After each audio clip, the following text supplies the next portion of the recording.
once again, as we welcome all of you all back, and we look forward to some very, very interesting sessions lined up with our business experts. Our next session is going to be a very interesting conversation where we tell you more about the 5 key to-dos to survive this crisis, something that each one of us across the globe is fighting today.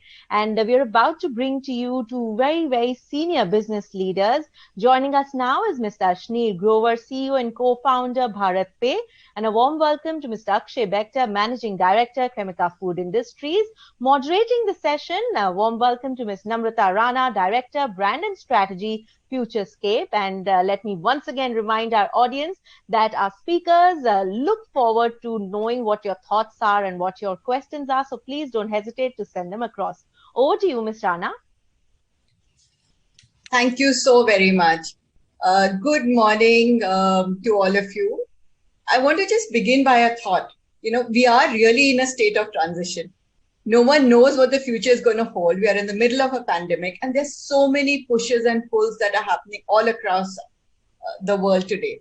And so while we collectively navigate this, we need to think about what the new retail, new financial services, new food, new transport, and new technology is going to be, and how that entire process is going to interact with our business and our business models. In the past few months, both of you in your own businesses in food and in financial services would have seen a host of changes. What has this process been like, and what is it that you have learned in the past few months? So we begin with Ashneer first. Ashneer, would you like to give us a short overview on what you really went through, and what are your thoughts on what the new financial services is going to be? Thanks, Namrata. I'll just give you a 3-minute update on what our business is and how we sort of navigated the COVID phase as well. So BharatPe essentially helps small merchants accept payments from the customers.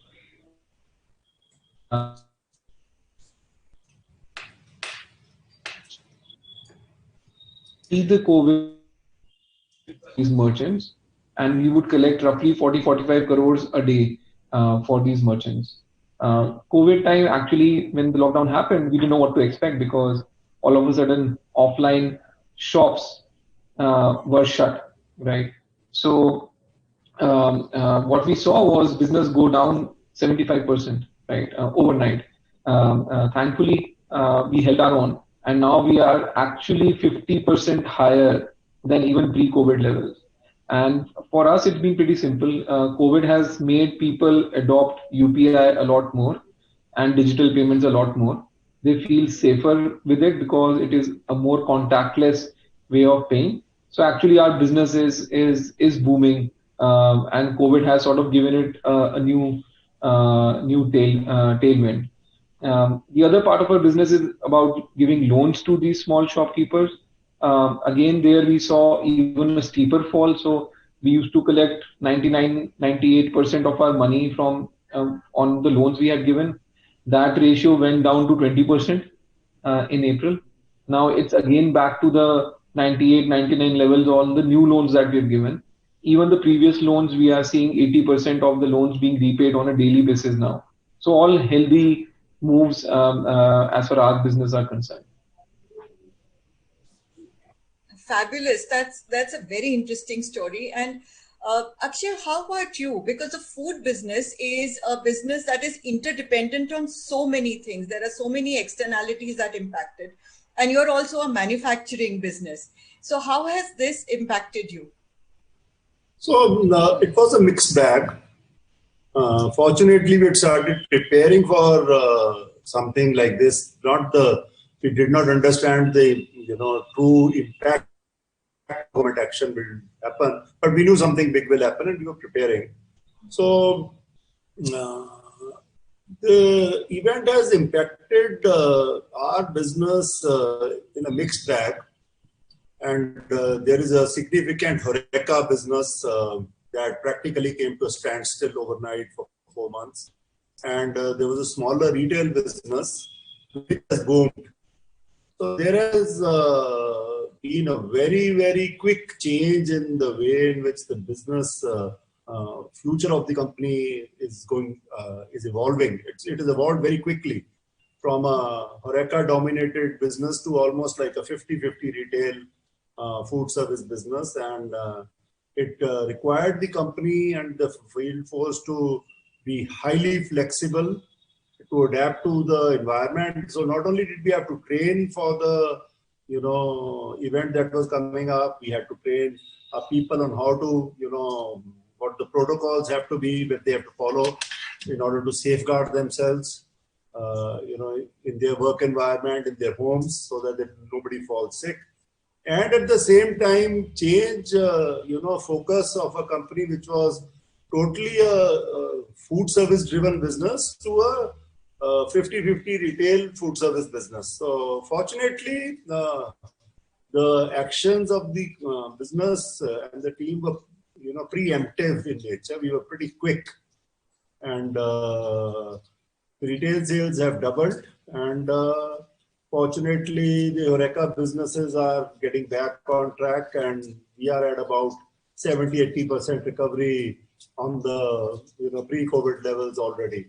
So on the whole, I think it's an interesting time.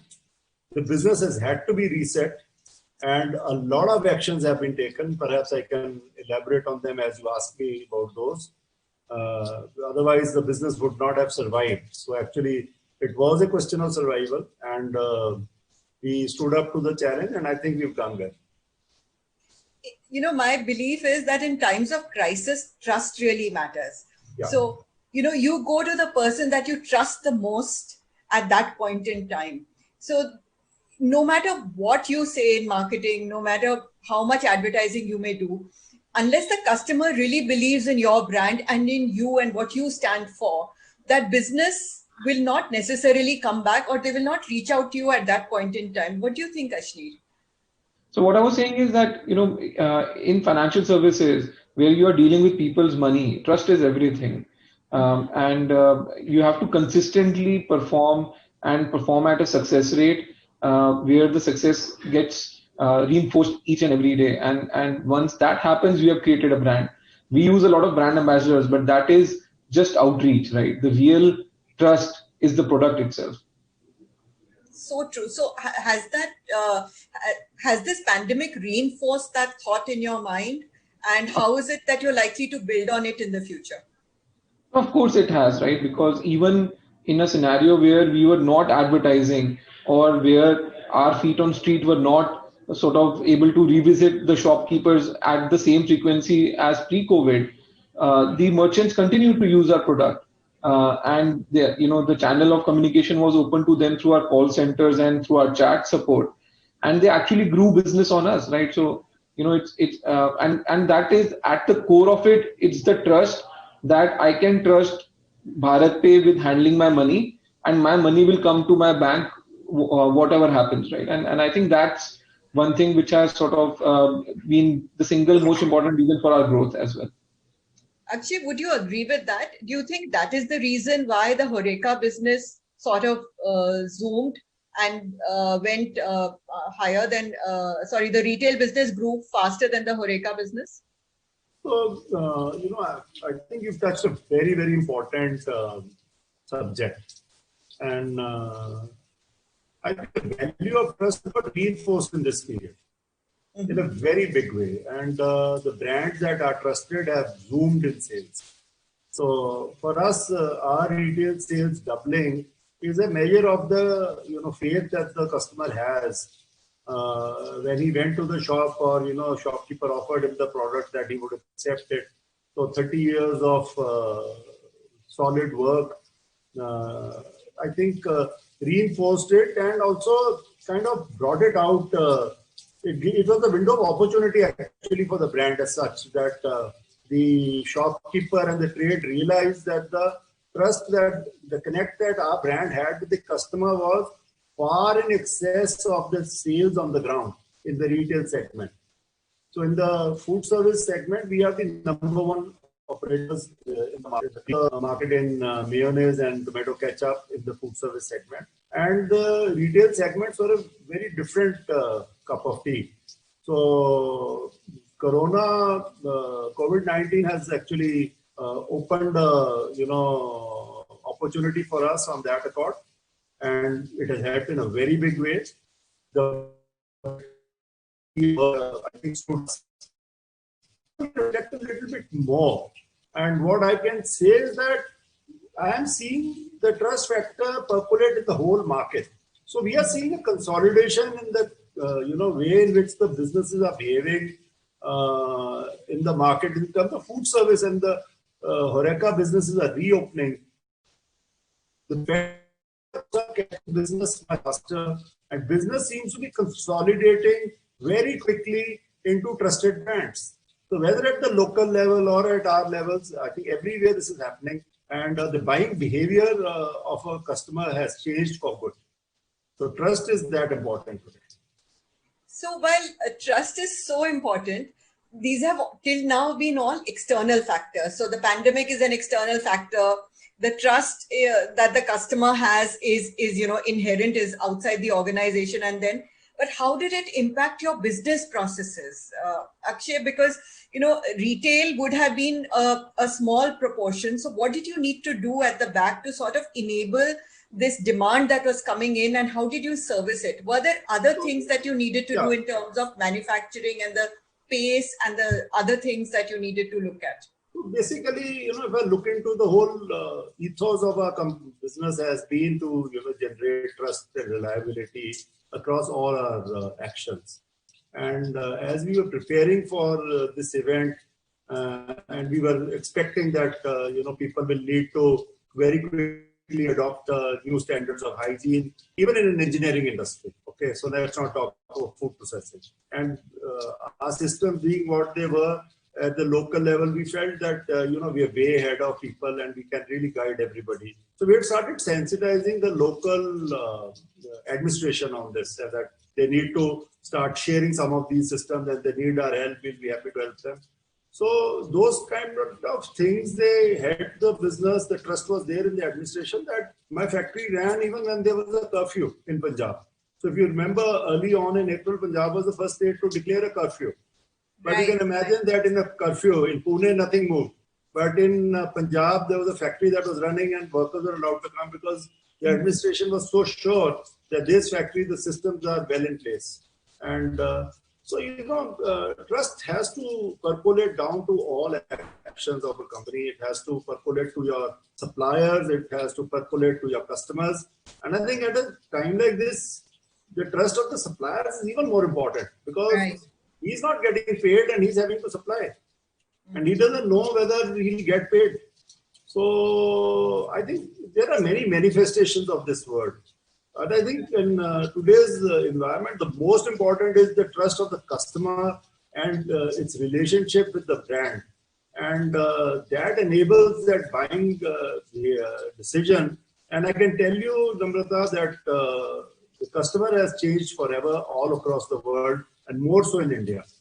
So we will find a very different way in which customers buy. That's so interesting, because that you're saying that the way the customer is buying is now different. And it's changed forever. Ashneer, in your case, there has been one more very important thing, which is digital and contactless, right? These are the two big trends that have emerged, and financial services is fundamentally impacted by these. So how have your services changed? Have they? And I estimate that they would, but I would really like to understand how they have, and what are your learnings for fellow peers? Maybe not your learnings for the competitors, but people who are sort of just trying to navigate this entire new world. Yeah, absolutely. See, during the COVID, one simple retail experience is that if I as a customer go to a shop and I have to buy something, eventually I will come to the till and have to pay. Now, at that point of time, if I pay cash and I'm getting my change back as cash, is that a point of exchange of virus, right? So that's something which has been playing on people's mind, and therefore people are adopting more digital ways of paying. Now UPI and QR, fortunately, is the most contactless way of paying. I don't think it was envisaged as that, but it has emerged as that. So basically, you go to a till, you see a QR, you open you're just touching your phone and making a payment, right? So there's no externality at that point of time. So it's even better than card payments in some sense, because even in a card payment, you'll have to take your card, maybe hand it over to the shopkeeper. He will dip it into the machine. You'll have to input a pin into the machine. Whereas in UPI, everything, scanning the QR, inputting the pin, happens on your mobile device itself. So you're not exposing yourself to an additional thing. So we are also very clear that the customer behavior has changed. Even the merchant behavior has changed. Now, people who earlier would say, 90% of my business is coming from cash, so ठीक है आपका QR लगा है तो अच्छी बात है, नहीं लगा तो मेरा लाइफ चेंज नहीं होती. Now that even the merchant view is changing, saying कि मेरे पास QR भी होना चाहिए, मेरे पास कार्ड मशीन भी होनी चाहिए, बिकॉज अब मेरे को नहीं पता कि कल को कस्टमर को क्या चाहिए एंड मैं कस्टमर को वापस नहीं मोड़ सकता. जब आपके पास लाइन लगी होती है कस्टमर को, आप उसको बोल दोगे कि नहीं आप कार्ड की जगह मेरे को कैश दे दो. बट आज की डेट में जब आपको पता है कि कस्टमर अंदर दुकान पे आना कितना मुश्किल है, अगर वो आ गया है तो जिस तरीके से पे करना चाहता है आप उस तरीके से उसको पे कराओगे. So our view is don't be stuck on things, listen to the merchant, technically listen to your customer very, very closely, because things are changing very fast on the ground. So what I'm hearing from both of you, Akshay and Ashneer, is that trust is absolutely critical, and the customer is the second thing that you need to just completely focus on how the customer is sort of navigating this entire thing. But what have been your top 5 learnings from this crisis, and how do you see yourself navigating the future? What are the top 5 things that you're going to be looking at from now onwards, Ashneer? Yeah. So I'll keep it very simple and crisp. See, the top 5 learning, the first one is leadership is perennial. आपने crisis से पहले कितनी अच्छी तरह अपनी company को lead करा और प्रिपेयर करा है will allow you to sort of handle the crisis better. The second thing is, in the crisis, do less as against doing more. So, all crisis is like quicksand, right? You've fallen into it. The more you thrash, the deeper you will go down. So you need to have that fundamental faith that all crises get over, and you need to actually do less in the crisis as against trying to do a lot more things. And that has been our funda as well. The third is keep a very close eye on your cash, your economics, and your profits, right? During growth, all of us take on a lot of inefficiencies and extravagances. Crisis is the perfect time to shed those, right? Because everyone's expectation is reset, whether it is your employees, whether it is your investors, they're all expecting bad news. So anything which you were sort of carrying on, which was not healthy, and you want to shed it, this is the perfect time to shed it. Fourth, my thing is that don't go and start socializing losses. So don't do across the board salary cuts and all those. It's again an opportunity for you to really evaluate who is adding value to your business and who is being a dead weight. And it is better to always take the tough decision of letting the dead weight go and still rewarding your star performers, as against saying ki across the board 40% salary cut kar dete and everyone will think it is fair. I don't think it is fair. It is in fact the most unfair thing one can do. And the fifth is believe in the cycle, right? Every crisis will lead to the beginning of the next cycle. At the right point of time, you have to change gear. So, come out of that mode of despair and correction and everything to actually becoming really aggressive when you see the green shoots. So those are my 5 things. Powerful thoughts indeed, Ashneer, when you specifically said believe in the cycle. Akshay, would you agree with that? Do you think that, this is a cyclical thing? And what are the top 5 learnings that you have from this? Yeah. Well, it's not a cycle, it's an event. And I think it's an opportunity. Really? In the problem, there's an opportunity. So leaving the opportunity side for later, I think the key learnings and takeaways of what has happened right now, I think the first thing for us was to be social in our So when we were facing a challenge that the factories or there's going to be zero cash flow for a few months, what was in my mind was that everybody in my company should be looked after. Well, we had to do cuts. We had to reduce the cost in a very way. We had to make sure that there is no desperation. That even when we are laying off someone, it's being done with a kid club and with love and affection, and we continue to kind of outreach to people that are they able to survive or do they need help even post their retrenchment. So maybe some places help was given where people required to be fed, and after their rents were not getting paid, they did not have any other means. So even though they fell into the non-performing bracket, the company continued to support some of those cases. So I think that helped us in a big way, helping, the other thing that came out very quickly was that we have to train almost all our customers and our supply chains and how they have act and safeguard themselves in COVID. So not only did we have to train our staff, our employees are not allowed to meet in person. Everything has to be.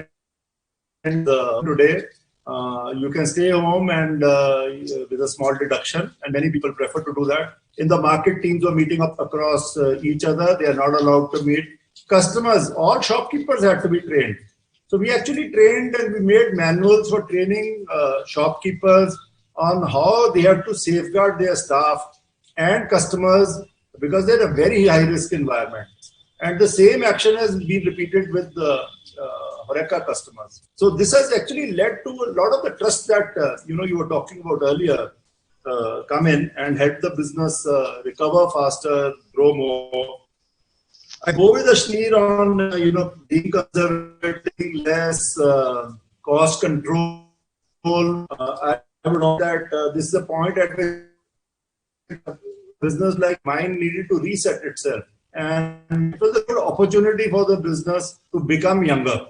And I think that we took the opportunity to get that. And forward, the business has got reset itself to a point and where it's going to grow and they dominate in a bigger and better way in the market. For us, the difficult time was for everybody, but a lot of consolidation is happening. So we're going to see business of the stronger players actually get far bigger out of this crisis, and stronger companies, trustworthy companies are going to do much, much better moving forward. Thank you so much, both of you, Akshay and Ashneer. It's been a fascinating learning from me. And what I've taken from this session really is that it's a time of action. It's a time for the corporate world to showcase what they really stand for and build trust in their employees, in their suppliers, in customers, and all across. So long-term horizons for public good and on-ground action will not only create resilience, but companies will stay strong in an increasingly volatile world. And I really believe that the fight for one's survival is a fight for everyone. It's the ecosystem that needs to be looked at. And while our economies are connected, so are our lives. So wishing you absolutely the very best. And thank you so much for being here with us today. Thank you. Thanks, Namita. Thank you so much.